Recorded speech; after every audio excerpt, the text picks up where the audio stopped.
There's a couple different ways to use them. A lot of traders use them to try and trade in between, buy when it hits the lower band, sell when it hits the higher band. That's one way to use them. Another way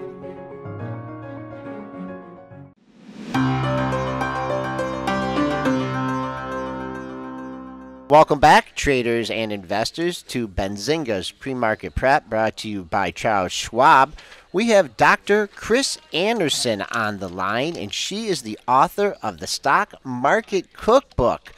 Dr. Andersen, how you doing this morning? Fine. Let me mute my computer here. Oh, there we go. Yeah, you don't want to Okay. hear me twice. Once is bad enough. No, yeah, you're right. Me either. Okay, I'm doing fine, and it's great to be here. What kind of doctor are you? I am a rock doctor. I'm a doctor of geochemistry. I went to MIT. I have a bachelor's degree in mathematics and a PhD in geochemistry. So that's my background. Wow. And so you have migrated from that very difficult degree to the stock market. And you're the author of the Stock Market Cookbook. Can you please tell me how that transpired? Well, what happened is that I decided to finally take over control of my finances, and I decided to learn about the stock market because, honestly, I just didn't know anything about it.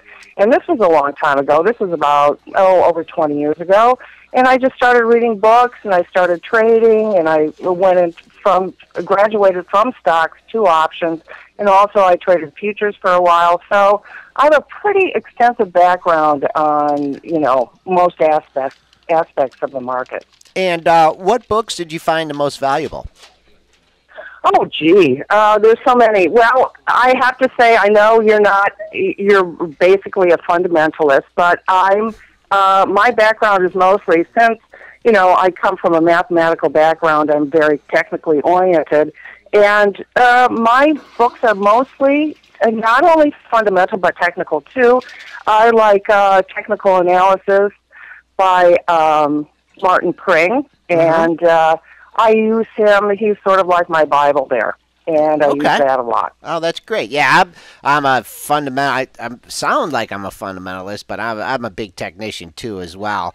So you are a geochemist, and then you get into the stock market. You learn about the stock market, and then you write a book called the Stock Market Cookbook. So, what made you decide to associate the markets with food?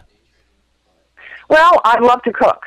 And so the other reason is that also, I feel that most of the financial literature and websites out there they're very oriented towards men, and there isn't anything that's really sort of, appealing to women, and that's what I wanted to do. I wanted to make it accessible to women. And what's your favorite dish to cook? I knew you were going to ask me that. I have to say that I really like meatloaf. Meatloaf. Okay. All right. Well, we'll give you our address, and you can send it over here to his office. Oh, okay. I also make a mean chocolate chip cookie too. Okay. And when you're in a bad trade, do you feel like you're getting baked? Roasted. There we go. She taught me on that one. So you have a very interesting site there, and you offered different services at different costs. Let's just go through them one by one. What's the Blue Plate Special? Sure. Well, the Blue Plate Special contains 3 databases. One is it actually appeals to. I designed it to appeal to all types of traders.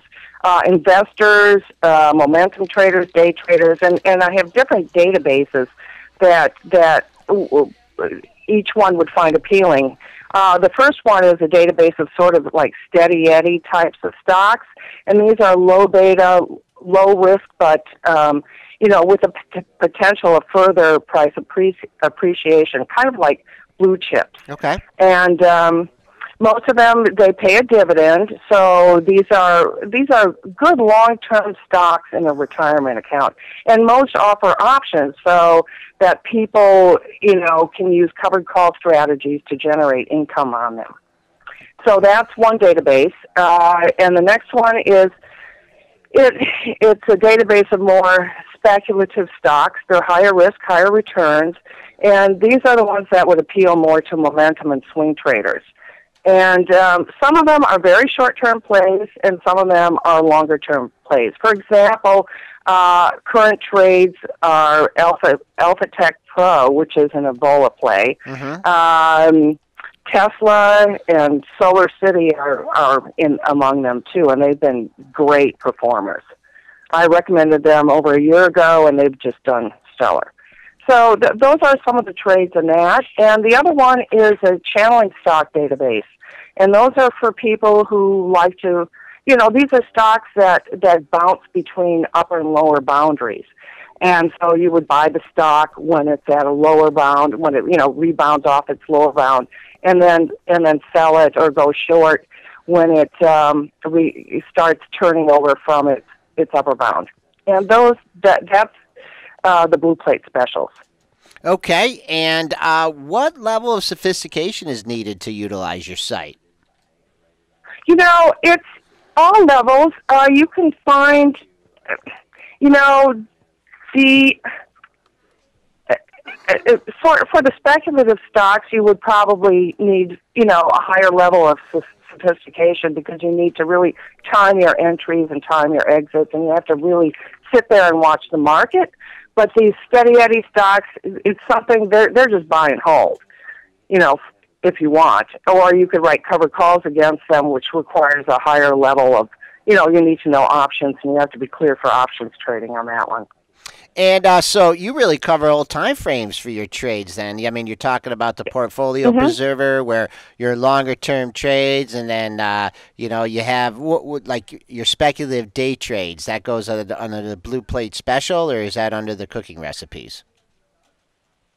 Well, no. Okay, so I have cooking recipes, and those are really it's just a term for trading strategies, and and they're stock and option trading strategies. And it's just, when you subscribe to the Blue Plate Specials, you get the free channeling stock recipe. It just tells you how to play a channeling stock.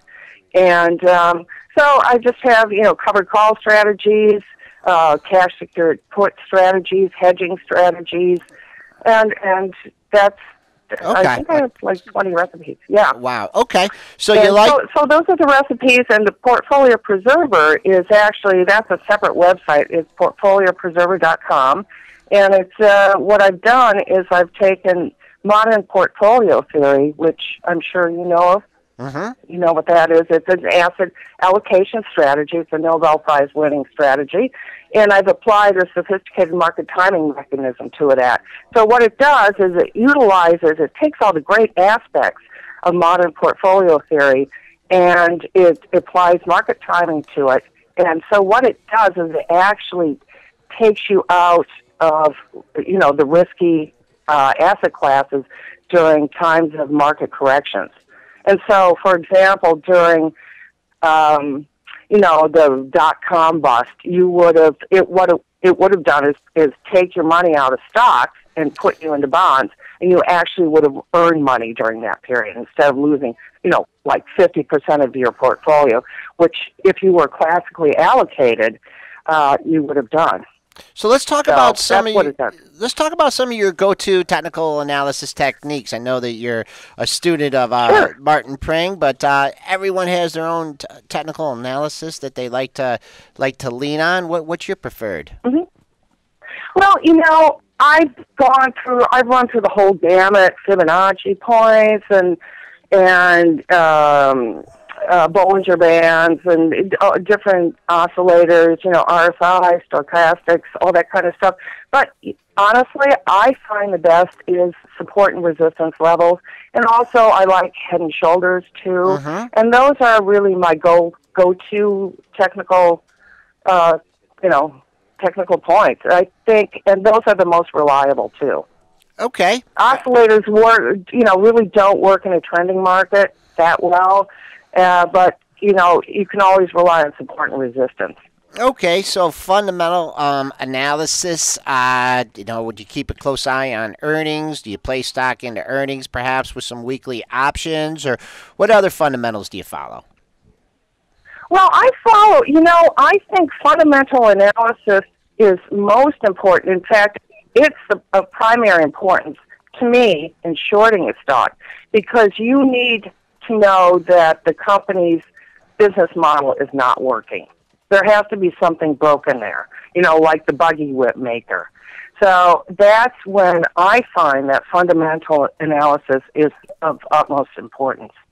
Okay. Not so much on the upside. Okay, and what about Wall Street analysts? I mean, they like to come in, not so much during earnings season, but after earnings season, they crunch their numbers, they do things. Do you pay attention to what the so-called experts have to say on Wall Street? Not really. I don't.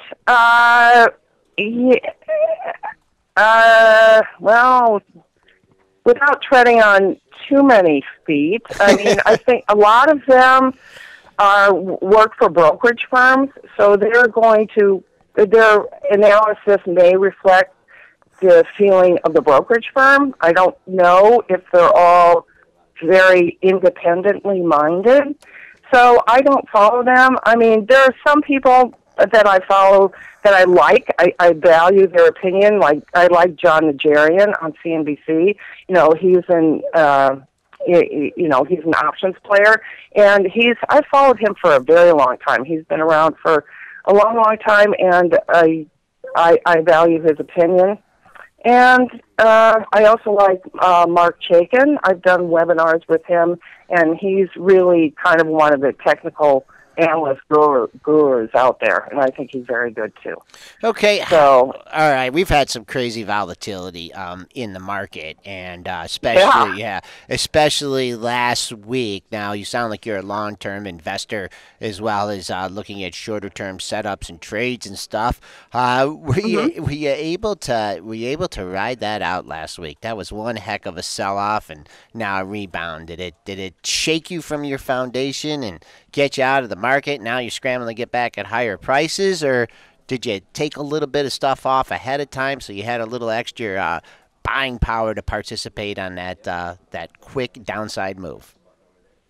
Well, what I did, I was, I've been warning my subscribers for a while that I felt that the market was overvalued and that it was kind of running on fumes, and that there were less and less stocks that were reasonably valued. So, this sell-off had to happen sometime, and it wasn't surprising. And I actually made money. I mean, I was pretty much out of the market, and I just waited for the volatility to spike, and then I bought the XIV, which is the inverse volatility ETF, and actually, I just sold that yesterday, so I made a few bucks on that. You made a few. So that's basically how I rode that out. And I think we're still in for a lot more volatility too. So this isn't over with yet. Do you have mostly male subscribers, females? I mean, you designed it for females to learn more about the market. Do you find that you have a fair mix of both, or more on the female side? I think it's more on the male side, actually. I don't know because I just, they sign up with their emails, and so a lot of times it's difficult to tell. But I'd say it's mostly male because they're mostly in the market. They're representative of the market. So. Yeah. Okay. All right. We are talking to Dr. Kris Andersen, and she is the author of the Stock Market Cookbook. She's been doing this since 2009. So what kind of advice let's say, someone's just new getting into the market. They have a little bit of money to invest. What kind of advice do you have for them? Well, that's a great question, Joe. I would say that I'm on quite a few investment sites, and there are people there who, they trade, and they say, well, I'm buying this stock today, and they don't give a reason why, and a lot of people just follow them into that, just and they don't do their due diligence. And I would say, don't do that. That's not a good idea. Only do that if you really know the person you're following and know why they're making that trade. Also, another thing is don't put all your eggs in one basket. I know a lot of people who have put their entire nest egg into, say, a biotech, and only to have their expectations shattered when the one drug that this company makes does not get FDA approval. So, I mean, that is very real, and that has happened. And that's another thing. The other thing is just learn from as many people as you can. Try to take in as many points of view as you can, and just don't stop learning. And that's all I can say. And do your due diligence. I agree with Jim Cramer on that one. Okay. What are the advantages of using, the stock market cookbook as opposed to some of the other services that are out there?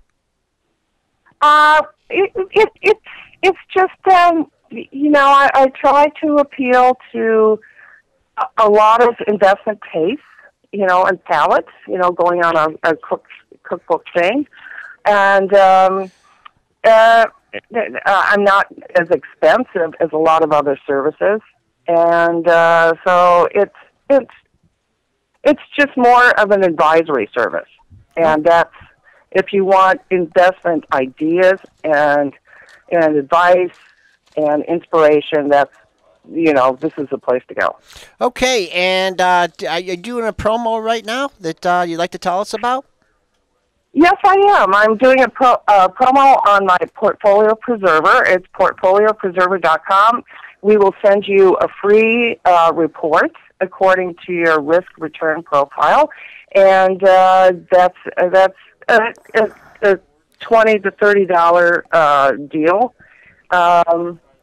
That you get. It's $20 if you want a portfolio designed for you out of 9 traditional asset classes, which are stocks and bonds, and that's $19.95. And if you want to add gold to that, which I don't recommend right now, that's $29.95. And the promo code, if you go to portfoliopreserver.com, is Benzinga.